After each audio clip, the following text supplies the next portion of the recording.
నమస్తే. జేహో సక్సెస్ మంత్ర కార్యక్రమానికి స్వాగతం. ఇవాల్టి జేహో సక్సెస్ మంత్ర కార్యక్రమానికి director of Darshika motivational speaker Balaji గారు మనతో పాటు ఉన్నారు. మరి ఇవాల్టి కార్యక్రమాన్ని స్టార్ట్ చేద్దాం. నమస్తే అండి బాలాజీ గారు, ఎలా ఉన్నారండి? I'm doing fine. సో ఈరోజు దేని గురించి చెప్పబోతున్నారు మా వ్యూవర్స్కి? భయం గురించి కొంతసేపు మాట్లాడుకుందాం అని అనుకుంటున్నాం అండి. భయం ఇప్పుడు ప్రతి ఒక్కరికి వెంటాడుతున్నది, ఇది అవును మెయిన్ ప్రాబ్లం. సో అసలు ఈ భయం అంటే ఏంటి, ఎందుకు వస్తుంది ఈ భయం? అసలు భయం అంటే ఏమిటి? ఇది ఒక మానసిక స్టేటస్. ఒక ఆందోళన వల్ల, చేతకానితనం వల్ల, ఒక ఇన్సెక్యూరిటీ వల్ల కలిగే ఒక భావమే భయం అని మనం అనుకోవచ్చు. సో ఇది రకరకాలుగా వస్తూ ఉంటాయి, ప్రతి ఒక్కళ్ళకి ఒక్కొక్క యాంగిల్లో వస్తూ ఉంటాయి. కొందరికి ఉద్యోగం పోతుందేమో అన్న భయం, కొందరికి ఎగ్జామ్లో పాస్ కానేమో అన్న భయం, కొందరికి ఇల్లు చక్కగా ఉండదేమో అని భయం, కొందరు వీళ్ళకి ఎవరు మన వాళ్ళు ఎవరైనా ఏమైనా చెప్తారేమో అన్న భయం, సమాజంలో నేను ఇలా బతకాలి అన్న భయం, సో నన్ను తిరస్కరిస్తారు అన్న భయం. సో ఇలాంటి భయాలన్నీ ఉంటాయి. సో ఈ భయం కలుగుతుంది, ప్రతి ఒక్కళ్ళకు ఉంటుంది. అయ్యో నేను చేయకపోతే ఫెయిల్ అయిపోతానే అని ఒక భయం. ఇది పాజిటివ్ భయం ఇది. మరి అందుకని ఏం చేస్తారు, తన రిసోర్సెస్, తన ఎనర్జీస్ అన్నీ ఒంటగట్టుకొని ఒకే దారిపైన నడిచే మాదిరిగా ప్రయత్నిస్తూ ఉంటారు. అప్పుడు అది సార్థకత అవుతుంది. అది పాజిటివ్ భయం కింద ఉంటుంది. నెగిటివ్ భయం అసలు దాని దగ్గరే పోకుండా, అయ్యో అక్కడికి వెళ్తే వాళ్ళు ఏమి అంటారో ఏమో అని చెప్పి నేను నా ఇంట్లోనే ఉండిపోతాను అని చెప్పి ఉండడం, అలాంటి నెగిటివ్ భయాలు ఉంటాయండి. సృష్టించిన భయం ఏంటి, కల్పించుకున్న భయం ఏంటి? ఈ భయం యొక్క ఆరిజిన్ అంటే మనము సృష్టి మొదలు అయినప్పటి నుంచి మనం చూసినట్టయితే ఒక సుపీరియర్ పవర్ని చూసి ఒక ఇన్ఫీరియర్ పవర్ భయం ఎప్పుడు అలాగే ఉంటుంది. ఒక మేధస్సు ఉన్న మనిషిని చూస్తే ఇంకొకడికి ఒక విధమైన భయం. అయ్యో వీళ్ళంతా నేర్చుకున్న వాళ్ళు, చదువుకున్న వాళ్ళు, పెద్ద పెద్ద వాళ్ళు ఉన్నారే, వాళ్ళ ముందు మనం పోయి ఎలా ఉండాలి, అదొక సంకోచం అన్నమాట. అయితే ఈ యొక్క సహజ గుణాన్ని ఆదర్శంగా తీసుకోనో లేక ఒక ఆసరాగా తీసుకోనో కొందరు ఏం చేస్తూ ఉంటారు, రకరకాల భయాన్ని సృష్టిస్తూ ఉంటారు సొసైటీలో. ఆహా మీరు ఇలా ఉన్నారు, మీరు ఇప్పుడు ఆడవారు అక్కడికి వెళ్ళకూడదు, వెళ్తే చాలా ఇబ్బందిగా ఉంటుంది, రకరకాల మనుషులు వస్తారు, మిమ్మల్ని ఏమో చేసేస్తారు అన్న ఒక భయం కలిగిస్తారు. అంటే ఏంటి, ఆ రంగంలో మీరు అసలు వెళ్ళకూడదు అన్నొక భయం మీలో సృష్టించేస్తారనమాట. ఇలాంటివి కల్పితమైన భయాలన్నీ కూడా సృష్టించిన భయాలే. ఈ భయాలని ఎలా మనము ఎదుర్కోవాలి అని అంటే, ఫస్ట్ ఆఫ్ ఆల్ దాంట్లో మన నాలెడ్జ్, మన తెలివిని పెంచుకోవాలి. ఎలా పెంచుకుంటాం మన తెలివిని? దాని గురించి క్షుణ్ణంగా ఆలోచించాలి. ఒక్కళ్ళు చెప్పిన ధోరణి మాత్రమే మనం పెట్టుకొని అదే వేదవాక్కు అనుకోకుండా కొంచెం మనకన్నా ఎక్కువ తెలిసిన వాళ్ళ దగ్గర దాని గురించి విశ్లేషించాలి.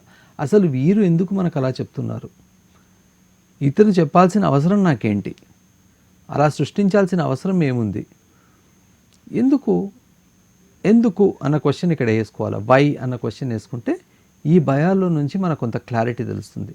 ఒక్కసారి ఆ క్లారిటీ మనకు తెలిసినట్టయితే మనం ఏం చేస్తాము, we will proceed further, whether అది నిజమేనా కాదా అన్న ఒక విశ్లేషణ లెవెల్కి మనం వెళ్తాం అనమాట.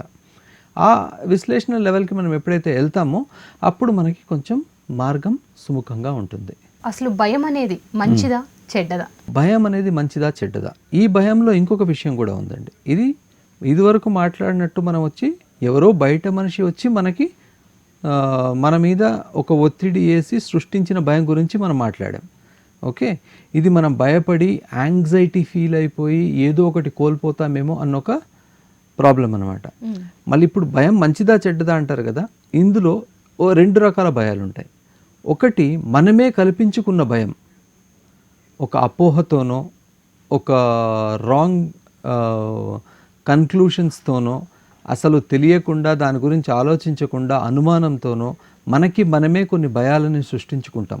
అది ఎలాగా అనంటే, అయ్యో నేను ఈ డ్రెస్ వేసుకెళ్తే వీళ్ళు ఏమంటారో ఏమో, అక్కడికి వెళ్తే వాళ్ళందరూ చెడుగా చూస్తారేమో అన్న ఒక భయం అనమాట. ఎప్పుడు వీళ్ళు చెడుగా చూస్తారు, వాళ్ళకి ఏముంది, నేను ఈ రోడ్లు నడుస్తుంటే ఉన్నోళ్ళందరూ నన్నే చూస్తారేమో అన్న ఒక రకమైన భయం ఉంటుంది. సో ఇవన్నీ సహజమైన భయం కావు, నిజమైన భయాలు కూడా కావు. ఇవి ఒక ఆర్టిఫిషియల్ భయం. ఎందుకు, ఎవరో ఏమో చేస్తారేమో, వాళ్ళు చేసినా చేయకున్నా నిజమో అబద్ధమో తెలియదు, నిర్ధారణ ఉండదు. కానీ మనం మాత్రం దానికి బలైపోతుంటాం అన్నమాట. సో ఆ భయాలు ఉన్నప్పుడు ఏం చేస్తామంటే ఆ మార్గాన్ని అవాయిడ్ చేయడమో, ఆ మనుషులని అవాయిడ్ చేయడమో, ఆ ఏరియాస్ని అవాయిడ్ చేయడమో, మననే ఇబ్బంది పెట్టుకోవడమో, మన లో సెల్ఫ్ ఎస్టీమ్ ఉంచుకోవడమో, సో ఇలాంటివన్నీ జరుగుతూ ఉంటాయి. ఈ భయం చాలా చెడ్డ భయం అండి. మనం we have to overcome this. Okay, ఇందులో మంచి భయం కూడా ఉంది. వాట్ ఈస్ మంచి భయం? మంచి భయం అంటే ఏంటి? నేను త్వరగా డ్రెస్అప్ చేసుకోకపోతే ట్రైన్ మిస్ అయిపోతానేమో, త్వరగా స్టేషన్కి చేరుకోకపోతే నా వెళ్ళాల్సిన ప్రయాణం ఆగిపోతుందేమో, వారిని ఆ పర్టికులర్ టైంలో మీట్ కాకపోతే నాకు ఒక క్యారియర్ ఆపర్చునిటీ మిస్ అయిపోతుందేమో. ఇవన్నీ ఒక పాజిటివ్ భయాలు. ఈ పాజిటివ్ భయాలు మనలో ఉన్నప్పుడు ఏమైపోతుంది అని అంటే, ఒక పనిని త్వరగా చేయాలి, ఏ ఇంపార్టెంట్ పనో అది చేసుకోవాలి, ఏది అన్ఇంపార్టెంట్ పనో అది చేయకుండా వదిలేసేయాలి అన్న ఒక విశ్లేషణ మనలో పెరుగుతుంది. పాజిటివ్ భయాలు ఉన్న ప్రతి ఒక్కళ్ళు కూడా ఒక పాజిటివ్గానే చలామణి అవుతూ ఉంటారు. వాళ్ళకి ఉంటుంది. ఫర్ ఎగ్జాంపుల్, క్లాస్ రూమ్లో టీచింగ్కి వెళ్ళే ప్రతి టీచర్కి ఒక 5 minutes ప్రిపరేషన్ చేసుకోకుండా వాళ్ళు వెళ్ళే పరిస్థితులు అసలు ఉండవు. మీరు యాంకర్ అయినా సరే, ఎవరైనా సరే, ఒక 5 minutes before 2 minutes before just ఒక రకమైన రిహర్సల్ మాదిరిగా చేసుకుంటారు. ఓవర్ కాన్ఫిడెన్స్కి వచ్చి మాట్లాడే పరిస్థితులు ఉండవు కదా. ఇవన్నీ పాజిటివ్ భయాలు. ఎందుకు? నేను అక్కడ తప్పు చేయకూడదు, మా వర్క్లో పర్ఫెక్షన్ ఉండాలి, దాన్ని ఎవరు ఎత్తి చూపకూడదు అన్నొక యాంగిల్తో మీ పర్ఫెక్షన్తో వెళ్తూ ఉంటారు. సో దిస్ ఇస్ పాజిటివ్ భయం. ఈ పాజిటివ్ భయాన్ని పెంచుకోవాలి. ఈ నెగిటివ్ భయం మనమే ఊహించుకొని భయం ఏది పడుతున్నామో దాన్ని తెంచుకోవాలి. దిస్ ఇస్ వెరీ ఇంపార్టెంట్ అండి. సో ఈ 2 భయాలు ఇలా ఉంటాయి దీనికి. సో మామూలుగా ప్రతి ఒక్కరు భయం ఉండాలి అంటుంటారు కదా. అవును, అది ఎంతవరకు కరెక్ట్ అంటారు? అసలు భయం ఉండాలి అంటారా? భయం ఉండాలి, ఖచ్చితంగా ఉండాలి భయం. ఎందుకు అనంటే 2 విషయాలు. ఒకటి, మీ ప్రవర్తన సభ్య సమాజానికి ఎలా కనిపిస్తుంది అన్నొక ఆలోచన ఉండాలి. ఇప్పుడు నేను ప్రవర్తించే తీరు ఒక రకమైన పాజిటివ్ మెసేజ్ ఇస్తుంది అనంటే మనము సంతోషిస్తాం. అదే నా ప్రవర్తన వల్ల నలుగురు ఇబ్బంది పడతారు, నలుగురు యాంటీ సోషల్ ఎలిమెంట్స్ అక్కడ తయారవుతారు అని ఉందనుకోండి, అది బాధ్యత రాహిత్యంగా ఉంటుందన్నమాట. ఎప్పుడు ఈ బాధ్యత రాహిత్యమైన పనులు చేస్తూ ఉంటారో వాళ్ళు ఏమంటారు, నాకేం భయం లేదు అన్నట్టుగా, ఎవడేం చేస్తాడు అన్నట్టుగా ఒక ధీమాతో ఉంటారు. అది భయం కాదు, అది పొగరు, అదొక అరగెన్స్ అలా ఉంటుందన్నమాట. That is not fearlessness, irresponsible arrogance. వాళ్ళలోనూ ఒక భయం ఉండాలి. ఇప్పుడు ఫర్ ఎగ్జాంపుల్ ఎలక్షన్ టైం ఇప్పుడు ఆర్ సంథింగ్ లైక్ దట్ అలా ఉంటుందనుకోండి. అలాంటి సమయంలో ఎవరో ఒక చిన్న లూజ్ టాక్ ఇచ్చారనుకోండి, దెన్ ద హోల్ అదొక పెద్ద దుమారంలో లేచిపోతుంది కదా. అంటే వాళ్ళు మాట్లాడే ముందు ఎంత జాగ్రత్తగా మాట్లాడాలి, ఎవరి ముందు మాట్లాడుతున్నాము, ఏ సందర్భంలో మాట్లాడుతున్నాము అని తెలుసుకొని మాట్లాడాల్సిన పరిస్థితి ఉంటుంది కదా. So that is very important. అందుకనే ప్రతి మనిషికి భయం అనేది ఉండాలి, లేకుంటే మాత్రం చాలా కష్టం. సో అనవసరమైన భయాలు పడకుండా ఉండాలంటే టెక్నిక్స్ ఏమైనా ఉన్నాయా? టెక్నిక్స్ చాలా సింపుల్ అండి. 2-3 టెక్నిక్స్ గురించి మనం మాట్లాడదాం. ఇప్పుడు అది పెద్ద టెక్నిక్స్ అంటూ ఏమీ లేదు. దినచరి ఆచరణ మన ఎలా ఉంటుంది దాన్ని బట్టి ఉంటుంది అనమాట ప్రతిదీ కూడా. ఫర్ ఎగ్జాంపుల్, ఇప్పుడు నేను భయం లేకుండా ఉండాలి అంటే ఏం చేయాలి? నాలో ఒక సెల్ఫ్ కాన్ఫిడెన్స్ని నేను పెంచుకోవాలి. ఓకే, వివేకానంద గారు చెప్పారండి, strength is life, weakness is death. Weakness ఏంటి? మీ భయం కూడా ఒక వీక్నెస్సే. స్ట్రెంగ్త్ అనేది ఏంటి? నాలో ఉన్న కాన్ఫిడెన్స్ స్ట్రెంగ్త్.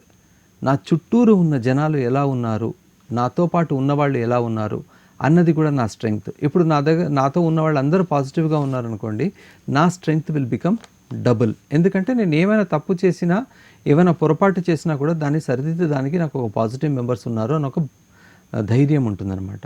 అదే కనుక నా చుట్టూరు ఉన్నోళ్ళందరూ వేస్ట్ ఫెలోస్ అనుకోండి, అప్పుడు నేను ఏం చేసినా నన్ను ఇంకా తోయనికి ప్రయత్నిస్తారు, ఇంకెవరేం దానికి నాకు సహాయపడేవాళ్ళు లేరు అన్నప్పుడు ఏంటి, ముందడుగు వేయడానికి కూడా భయపడతాం.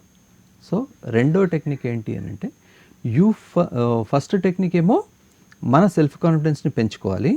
2వ టెక్నిక్ ఏంటి అని అంటే, మనం ఒక పాజిటివ్ మెంబర్స్ ఉన్న సొసైటీలోనే మన చుట్టూరు ఉన్న వాళ్ళందరినీ అలాంటి వాళ్ళని ఎంచుకొని వాళ్ళతో పాటే ఫ్రెండ్లీగానో సంఘటితంగానో ఒక అనుబంధంతోనూ ఉండాలి అన్నది 2వదండి. దాని తర్వాత ఇంకోటి ఏంటి, ప్రతిదీ కూడా మనం ఫేస్ వాల్యూలో తీసుకోకుండా కొంచెం పరిశీలించే ఒక వ్యక్తిత్వం మనలో ఉండాలి. అసలు వీళ్ళు ఏమంటున్నారు, ఎందుకు అంటున్నారు, ఓకే దాని గురించి కొంచెం ఎక్స్ట్రాగా తెలుసుకుందాం. పోయేదేముంది, తక్కువేం కాదు కదా, ఒక క్లారిటీ వచ్చేస్తుంది కదా. ఆ ఎక్స్ట్రాగా మనం ఎప్పుడైతే తెలుసుకునే ప్రయత్నం చేస్తామో, ఆ ఎక్స్ట్రాగా తెలుసుకునే ప్రయత్నంలో మనం చాలా ముందుకెళ్తాం. అంటే కొన్ని తెలియని విషయాలు మనకు తెలుసుకోవడం ఒక ఎత్తు, రెండోది ఏంటి, అది చేస్తే అది మనకు ఆనందం కలిగిస్తుందా అవమానం కలిగిస్తుందా అన్న ఒక్క తెలివి కూడా మనకు తెలుస్తుంది. సపోజ్ నాకు ఎప్పటి నుంచో ఆశించిన ఒక ఐడియా కూడా, ఒక పని కూడా ఈ ద్వారా కావచ్చు అన్న ఒక తెలివి కూడా నాకు రావచ్చు కదా, కొంచెం ఎక్స్ట్రాగా తెలుసుకున్నాను అంటే. ఆ విషయం వాళ్ళకి తెలియకపోవచ్చు, ఎదుటివాడికి తెలియకపోవచ్చు, బట్ కొంచెం కులంకుశంగా ఫుల్గా పరిశీలించే ఒక ప్రయత్నం కూడా ఈ భయాన్ని తొలగించడానికి చాలా ఇంపార్టెంట్గా ఉంటుందండి ఇది. సో ఇది చాలా ఇంపార్టెంట్ మనకి, ఒక వ్యక్తిగత వికాసానికి ఈ భయం తొలగించడం అన్నది చాలా ఇంపార్టెంట్. అసలు అపోహలు ఉండకూడదు, ఊహించుకుని భయపడడం అన్నది చాలా పెద్ద నేరం అనమాట. అది ఒక రకంగా చెప్పాలి అని అంటే. టెన్షన్, భయం, is there any difference? Anxiety వల్ల భయం వస్తుంది. టెన్షన్కి యాంగ్జైటీకి చాలా పెద్ద డిఫరెన్స్ ఏమీ లేదు. ఎందుకు అనంటే, టెన్షన్ అంటే ఏంటి, ఒక పని జరుగుతుందో లేదో ఆందోళన పడడాన్ని మనం టెన్షన్ అని అంటాం. సో ఇది ఆందోళన ఎందుకు పడతాం మనము, జరిగితే దాని పర్యవసానం మనకి హ్యాపీగా ఉంటుంది, జరగకపోతే దాని పర్యవసానం మనకి దుఃఖంగా ఉంటుంది కదా. సో ఒకవేళ కనుక నాకు మంచి జరిగింది అని అనుకుందాం, దెన్ ఇమీడియట్లీ ఏమవుతుంది, అన్ని పాజిటివ్సే అయిపోతుంది. నా ముఖంలో ఒక చిరునవ్వు, నా బాడీ లాంగ్వేజ్లో ఒక డిఫరెంట్ అయిన ప్రవర్తన అవి ఉంటాయి. అదే కనుక జరగలేదు అని అంటే ఏమవుతుంది, ఒక నిరాశ, నిస్పృహ, కన్ఫ్యూషన్, ఒక సాడ్నెస్, ఇవన్నీ వచ్చేస్తూ ఉంటాయి. అయితే ఈ టెన్షన్ వచ్చినప్పుడు ఈ టెన్షన్ని ఎలా మనం ఎదుర్కోవాలి అని అంటే, ఎప్పుడు భయం లేకుండా ఉండాలి. టెన్షన్ ఎలా ఎదుర్కోవాలంటే, దీని పర్యవసానం ఏమైనా కూడా దాన్ని నేను అక్సెప్ట్ చేస్తాను అన్న ఒక అక్సెప్టెన్స్ ఎప్పుడైతే వస్తుందో, ఈ టెన్షన్ యొక్క బలం తగ్గిపోతుంది ఫుల్గా. ఎప్పుడు ఈ టెన్షన్ బలం తగ్గిపోతుందో, ఎప్పుడు ఈ యాంగ్జైటీ అనేది లేకపోతుందో, అప్పుడు భయం అనేది ఉండదు. ఎందుకు భయం అనేది ఉండదు, ఏదో ఒకటి అవుతుంది, స్విచ్ చేశానా, బల్బ్ వెలిగిందో, ఫ్యూజ్ పోయిందో, ఏదో రెండే అవుతాయి కదా. ఫ్యూజ్ పోతే కొత్త స్విచ్ వేయాలి, కొత్త బల్బ్ వేయాలి, వెలిగింది అంటే మనం అక్కడ ఉండాలి, అంతే కదా. సో ఆ ఒక్క తెలివి కనుక ఎప్పుడైనా ఉందనుకోండి, ఇది లేకుండానే చాలామంది ఏం చేస్తారు, ఆందోళన పడుతూ ఉంటారు, టెన్షన్ అవుతూ ఉంటారు. అయ్యో వాడేమంటాడో, వీడేమంటాడో, ఇదేమవుతుందో, అదేమవుతుందో, ఎక్కడ మనం వెళ్దామో వెళ్ళమో, ఒకవేళ ఈ మందు పని చేయకుంటే ఏంటి, అరే నీకు జబ్బు వచ్చింది, మందు తీసుకుంటున్నావు, ఈ మందు పని చేయకపోతే ఏంది అని టెన్షన్ పడటం ఏంటి, లోపల పోయిన తర్వాతే కదా మనకు తెలుస్తుంది పని చేస్తుందా లేదా అని కదా. దానివల్ల భయం, ఈ డాక్టర్, ఆ డాక్టర్, ఈ డాక్టర్, నలుగురు దగ్గరికి వెళ్ళడం. సో ఇవన్నీ ఈ టెన్షన్ వల్ల, యాంగ్జైటీ వల్ల కలిగే ఒక కన్ఫ్యూజన్ అనమాట. సో అయితే ఈ టెన్షన్ తెప్పించుకునేది మనం ఆ పొజిషన్ని, ఆ సిచ్యువేషన్ని అర్థం చేసుకోకపోవడం టెన్షన్ తెప్పించుకుంటున్నాం. కానీ భయం అనేది ఈ టెన్షన్ వల్ల వచ్చేదే. ఒకవేళ కనుక ఈ టెన్షన్ని సగం మనం తీసేస్తే, మనము భయాన్ని ఈజీగా అధిగమించవచ్చు. And at the same time, ఇంతకుముందు మనం చెప్పినట్టుగా, ఈ భయం ఎప్పుడైతే మనలో సెల్ఫ్ కాన్ఫిడెన్స్ ఉండదో, మన చుట్టూరా ఉన్నోళ్ళ సపోర్ట్ సిస్టమ్ సరిగ్గా ఉండదో, అప్పుడు అలా ఒక ఎడ్జ్ ఆఫ్ ద సీట్లో కూర్చున్నామని అంటాం కదా, అలాంటి ఒక పొజిషన్లో కూర్చొని ఉంటాం అనమాట. ఎప్పుడు అలాంటి పొజిషన్లో మనం ఉంటామో అప్పుడు యాంగ్జైటీ లెవెల్స్ పెరుగుతూనే ఉంటాయి. అది ఏమైనా కావచ్చు, హార్ట్ బీట్స్ పెరుగుతూ ఉంటాయి, ఫిజికల్ స్ట్రక్చర్స్లో మార్పులు వస్తూ ఉంటాయి, మనకు ఒక మాదిరిగా అవుతూ ఉంటుంది. సో ఇవన్నీ జరుగుతూ ఉంటాయి, పాల్పిటేషన్స్ వస్తూ ఉంటాయి, ఇవన్నీ జరుగుతూ ఉంటాయి. సో సెల్ఫ్ కాన్ఫిడెన్స్ పెంచుకోండి, భయాన్ని తొలగించేసేయండి, సింపుల్. సో భయం వల్ల కలిగే మెయిన్ ప్రాబ్లమ్స్ ఏంటంటే, నష్టాలు ఏ విధంగా ఉంటాయి? నష్టాలు చాలా విధంగా ఉంటాయండి. ఇప్పుడు భయం వల్ల కలిగే నష్టాలు తనకి మాత్రమే కాదు, తన చుట్టూరు ఉన్నోళ్ళకు కూడా దాన్ని తీసుకుని వెళ్తుంది. ఫస్ట్ ఆఫ్ ఆల్, భయంతో నేను భయంతో ఒక రకంగా వణికిపోతున్నానని అనుకుంటాం. దానివల్ల నన్ను చూసి పక్కనున్నోళ్ళు కూడా అలాంటి ఒక ఏమంటారు వైబ్రేషన్స్కే గురవుతూ ఉంటారు. ఎందుకంటే నాలో ఉన్న నెగిటివ్ వైబ్రేషన్స్ వాళ్ళకి వెళ్తూ ఉంటుంది. ఎంత భయపడకు అని చెప్తూ ఉన్నా కూడా there will be some sort of I think వీడు ఎందుకో భయపడుతున్నాడు, అయ్యో వీడిని చూస్తే నాకు భయం వేస్తుంది అని అన్నీ చెప్తూ ఉంటాం కదా, వీళ్ళని చూస్తే నాకు భయం వేస్తుందని. వాళ్ళని చూసి ఇంకొకటి భయపడతారు. సో ఇది ఒక చైన్ రియాక్షన్. మనలో ఉన్న లోపము, మనలో ఉన్న కన్ఫ్యూషను ఎదుటి వాళ్ళకు కూడా వెళ్తూ ఉంటుంది. ఇది సభ్య సమాజంలో వచ్చేస్తుంది. ఇది సింపుల్ ఒక వ్యక్తిగత భయం వల్ల. ఇంకోటి సామూహిక భయం ఉంటుంది. సామూహిక భయం అంటే అరే అక్కడికి వెళ్తే వాళ్ళు ఎట్లాగో కొట్టేస్తారు, అక్కడ అందరూ వేరేళ్ళు ఉన్నారు అన్నట్టుగా ఒక భయం ఉంటుంది. దానివల్ల ఎవరు వెళ్ళరు. ఇది ఏమవుతుంది, మాస్ హిస్టీరియా కింద మారిపోయి ఒక గ్రూప్ లాగా తయారయ్యి మళ్ళీ వేరే దేనికైనా దారి తీస్తుంది, అల్లర్లకు దానికి దారి తీస్తుంది అనమాట. ఇది రెండో ఒక ప్రాబ్లం. మూడో భయం ఏంటి అని అంటే, మనము తెలిసి చెప్తున్నామా తెలియక చెప్తున్నామా అని మనకే విశ్లేషించుకునే ఇది ఉండదు. కానీ ఎదుటి వ్యక్తి ఏదైతే అంటారో, సపోజ్ నాకు ఆ పర్టికులర్ మనిషి నచ్చారనుకోండి, అంటే వాళ్ళని నేను చాలా గౌరవిస్తున్నాను, సో వాళ్ళు చెప్పిన మాటనే 100% కరెక్ట్ అని గుడ్డి నమ్మకంతో వచ్చే భయాలండి. ఎస్పెషలీ రిలీజియస్ సూపర్స్టిషన్స్లో ఇవి చాలా ఉంటాయి. నేను ఈరోజు ఈ పూజ చేయకపోతే నా మొత్తం ఫ్యామిలీ అరిష్టంగా మారిపోతుంది అన్నట్టు కొన్ని ఉంటాయన్నమాట. ఆ superstition is very very dangerous. So ఆ భయం వల్ల రకరకాల ఇబ్బందులకు గురవుతూ ఉంటాం మనం. సో ఆ సూపర్స్టిషన్స్ భయాలు కూడా చాలా ఏమంటారు జాగ్రత్తగా డీల్ చేసుకోవాల్సిన పరిస్థితి. ఎందుకంటే ఇప్పుడు తెలుసో తెలియకో ప్రతి దీంట్లోనూ ఇది పోతే దీనికి పరిహారం ఇలా చేసుకోవచ్చు అన్న ఒక వెసులుబాటు ఉంది మనకి. సో ఆ వెసులుబాటుని పక్కన పెట్టుకొని మీరు పరిహారంకి వెళ్ళే ప్రయత్నాలు చేయండి. అందుకని మీరు ఇబ్బంది పడి ఇంకొకళ్ళని ఇబ్బంది పెట్టే సాహసం చేయొద్దు అని చెప్పి నా ఒక మనవి. అంతకన్నా ఎక్కువ ఇంకేమీ లేదు. భయపడే వాళ్ళ చుట్టూ పరిస్థితులు ఏ విధంగా ఉంటే వాళ్ళు భయం నుంచి, అంటే ఆ భయపడడం నుంచి తొందరగా బయటకు వస్తారు? అలాగే పరిస్థితులతో పాటు చుట్టుపక్కల ఉన్న ప్రజలు ముఖ్యంగా వాళ్ళ చుట్టాలు కానివ్వండి, లేకపోతే వాళ్ళ ఫ్యామిలీ కానివ్వండి, ఏ విధంగా ఉంటే బెటర్ అంటారు? పేషెన్స్, కొంచెం ఓర్పు చాలా ఇంపార్టెంట్. ఏ ఒక్క పొజిషన్లో కూడా మన బ్యాలెన్స్ తప్పుకోకుండా ఉండాలి. బ్యాలెన్స్ తప్పడం అంటే ఏంటి, యాటిట్యూడ్ వల్ల తప్పే బ్యాలెన్స్ అనమాట. సంయమనం కోల్పోకుండా ఉన్న వాళ్ళు ఎక్కడైనా సరే మన చుట్టూరు ఎప్పుడైతే ఉంటారో అప్పుడు నిజంగానే వాళ్ళని చూసి మనకి స్ఫూర్తి కలుగుతుంది. ఇప్పుడు సపోజ్ మనమిద్దరమే ఉన్నాం ఒక చోట, మీకు ఎక్స్ట్రీమ్ అమౌంట్ ఆఫ్ భయం ఉంది, కానీ నేను కాన్ఫిడెంట్గా మీ పక్కన నేను నిలబడ్డాను without hurting your sentiments, without hurting your feelings అని అనుకోండి. మీరు చూసి అబ్బా there is somebody who is decent enough next me, నాతో పాటు ఉన్నవాళ్ళు కొంచెం ఇదిగా ఉన్నారు, so I need not get scared. లోపల భయం ఉన్నా కూడా బయటకు ఒక మేకపోతు గంభీర్యంతో అలా నిలబడుతూ ఉంటారనమాట. ఎందుకు, నేను హర్ట్ చేయను, నేను హామ్ చేయను అని ఒక ధీమా మీలో ఉంది కాబట్టి అది కనిపించదు. ఎప్పుడైనా ఆపర్చునిటీ వచ్చి మనం ఇద్దరం పరస్పరం మాట్లాడుకున్నప్పుడు I'm going to tell you, okay boss don't worry about it, I'm also going the same way, నేను కూడా అలాగే వెళ్తున్నాను, ఏమి ఇబ్బంది లేదు, మనం ఇద్దరం కలిసి వెళ్దాము ఒక్కొస్తే అప్పుడు మనసులో ఒక మాదిరిగా ప్రశాంతత ఏర్పడుతూ ఉంటుంది. నా చుట్టూ ఉన్నాడు నన్ను ఇంకా భయపెట్టే ప్రయత్నం చేస్తూ ఉన్నాడు అనుకోండి, దీనికి నా పరిస్థితి ఏంటి కదా. సో చాలా ఇంపార్టెంట్ ఇది. చుట్టూ ఉన్న వాళ్ళని అదే ఆ క్రౌడ్ ఎంపిక అని చెప్పాను ఇంతకుముందే, అది చాలా ఇంపార్టెంట్. నేను ఎవరిని ఆశ్రయిస్తున్నాను, నాకు భయం కలిగినప్పుడు నేను ఎవరిని పోయి ఆశ్రయిస్తున్నాను, ఆ వ్యక్తి ఎలాంటి వారు, నా భయాన్ని అడ్వాంటేజ్గా తీసుకొని నన్ను ఎక్స్ప్లాయిట్ చేస్తారా, లేకపోతే నా భయాన్ని తొలగించే ప్రయత్నం చేసే సహృదయాల, అది చాలా ఇంపార్టెంట్ అండి. ఇది మనం సభ్య సమాజంలో ఎలా బతుకుతూ ఉంటామో దాని మీదనే మనకు కూడా ఉంటుంది.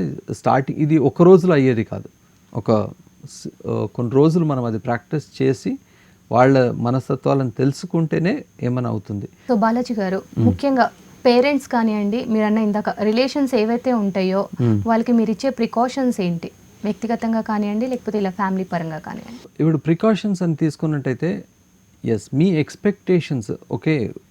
అన్నిటికన్నా ముందుగా చెప్పాల్సింది ఏంటి అని అంటే, ప్రతి హెడ్ అంటే every head is a world in it self. అంటే ప్రతి తలకాయ ఒక సపరేట్ ప్రపంచం. ఇక్కడ తలకాయ అని చెప్పేది కళ్ళు ముక్కు చెవులు కావు, లోపల ఉన్న బ్రెయిన్ అండ్ మైండ్. ఈ ప్రతి mind is a world in it self అన్నమాట. అంటే వాళ్ళ ఆలోచనలు ఒకటే తల్లిదండ్రులకు పుట్టిన పిల్లలైనా సరే, ఒకటే వర్గానికి చెందిన వాళ్ళైనా సరే, ఎవరైనా సరే, ఒకటే స్కూల్లో కానీ కాలేజీలో కానీ చదివే పిల్లలైనా సరే, పెద్దలైనా సరే, ప్రతి ఒక్కళ్ళకి ఒక ఆలోచన అంటూ ఉంటుంది, ప్రతి ఒక్కళ్ళకి ఒక ప్యాషన్ అంటూ ఒకటి ఉంటుంది సపరేట్గా, ప్రతి ఒక్కళ్ళకి ఒక స్ట్రెంగ్త్ ఉంటుందండి. ఈ స్ట్రెంగ్త్ని మాత్రం మనం ఖచ్చితంగా గుర్తించాల్సిన ఒక పరిస్థితి ఉంది. ఎప్పుడైతే మీరు ఆ స్ట్రెంగ్త్ని గుర్తిస్తారో అప్పుడు మీకు సగం టెన్షన్ పోతుంది. ఎందుకు అనంటే ఎదుటివాడి మా పిల్లలు ఏమైనా కావచ్చు, కానీ వారు ఏమయ్యారో నా పిల్లలు కూడా అలాగే కావాలి అని ఎప్పుడైతే మనం అంచనా వేసి కంపేర్ చేస్తామో అప్పుడే చాలా చాలా చాలా ప్రాబ్లమ్స్కి నాంది అనమాట. అది ఎన్నో ఆలోచనలకు నాంది. ఏ పిల్లవాడైనా సరే వాళ్ళని ఎదుటివాడిని కంపేర్ చేయడం అనంటే సహించరండి. ఎప్పుడు మీరు కంపేర్ చేస్తారో ఈ పర్సన్ని కింద దించినట్టు అయిపోతుంది, ఎదుటి పర్సన్ని పైన చేసినట్టు అయిపోతుందండి. So that is a major problem. So మీరు ఆ యాంగిల్లో మాత్రం మీరు చాలా జాగ్రత్తగా ఉండాలి. That is precaution number 1. Compare చేయకుండా ప్రోత్సహించండి. నెగటివ్స్ ఉండొచ్చు, ఆ పిల్లాడు చేసే పనిలో నెగటివ్ ఉండొచ్చు, కానీ ఆ నెగటివ్స్ని అలాగే ఉంచకుండా దాన్ని ప్రోత్సహించండి. ఎలా ప్రోత్సహిస్తారు అని అంటే, సరేనన్నా నువ్వు ఇది చేసావు, చేస్తే తప్పు అయ్యింది, ఈ తప్పుని మరీ ఎలా సరిదిద్దుకోవాలా, ఆ తప్పు వల్ల వచ్చే పర్యవసానం ఏంటో ఒక్కసారి వివరించే ప్రయత్నం చేయండి. కొంచెం మీరు టైం కేటాయించాలి దానికి. ఎప్పుడైతే ఆ తప్పుని వివరిస్తారో అప్పుడు ఒక నిజమైన ఎడ్యుకేషన్ అక్కడ కలుగుతుంది. టెక్స్ట్ బుక్లో లేని ఎడ్యుకేషన్ అక్కడ కలుగుతుంది. నేను చేసే పనికి ప్రతిక్రియ ఇది, నేను చేసిన ఒక పని యొక్క ఏమంటారు పర్యవసానం ఇది, సో దీనివల్ల ఇన్ని నష్టాలు కలుగుతాయి అన్నొక తెలివి ఒకటి వస్తుందన్నమాట. That is very very important. Precaution number 2. Number 3, ఒకవేళ ఆ పర్సన్కి అది నచ్చలేదు అని అంటే, ఆ స్టూడెంట్కి ఆ సబ్జెక్ట్ నచ్చలేదు అని అంటే దానిలో పెట్టి రుద్దడం కన్నా వారికి నచ్చిన యాంగిల్లో వెళ్ళడానికి ఎన్ని రకాల ప్రయత్నాలు ఉన్నాయో అది చేయండి. Talk to them in confidence. ఒకటే మెటీరియలిస్టిక్ మాత్రం కాకుండా హ్యాపీగా ఆ పర్సన్ బతకాలి అనంటే ఆ పర్సన్కి నచ్చిన మాదిరిగా తన ఫ్యూచర్ ఉండాలి. ఈరోజు at the age of 15 or 16 వాళ్ళు 10th రాస్తూ ఉంటారు, అంతవరకు హ్యాపీస్. At the age of 30 or 40 ఏం చేస్తారు వాళ్ళు? ఒక సంబంధం లేని ఒక ఉద్యోగం తీసుకొని అది అటు వదులుకోలేక ఇటు దాన్ని చెయ్యలేక సతమతం అయిపోయి వాళ్ళ కాన్సన్ట్రేషన్స్ అంతా ఒక మాదిరిగా ఉండి పర్సనల్ లైఫ్ని గొల్లబెట్టుకొని అలాగే ఉంటారు. ఇంటికి వాళ్ళు తయారయ్యేది ఎలా తయారవుతారండి? వాళ్ళ పిల్లలకు అసలు స్వేచ్ఛ లేకుండానే తయారు చేస్తారు వాళ్ళు కూడా. అంటే సభ్య సమాజం it will be a sort of a cumulative deficiency మాదిరిగా పెరుగుతూనే ఉంటుంది ఒక పక్కగా. సో అది కొంచెం జాగ్రత్తగా మీరందరూ ఆలోచించాల్సిన పరిస్థితి ఉంటుంది. అది. Thank you so much Balaji గారు. అసలు భయం ఎందుకు వస్తుంది, అలాగే భయాన్ని ఎలా తగ్గించుకోవాలి, వీటన్నిటి గురించి మాకు వివరించినందుకు థ్యాంక్ యూ సో మచ్ అండి. థ్యాంక్ యూ అండి. సో వ్యూవర్స్ చూశారు కదా, ఇది ఇవాల్టి జేహో సక్సెస్ మంత్ర. నమస్తే.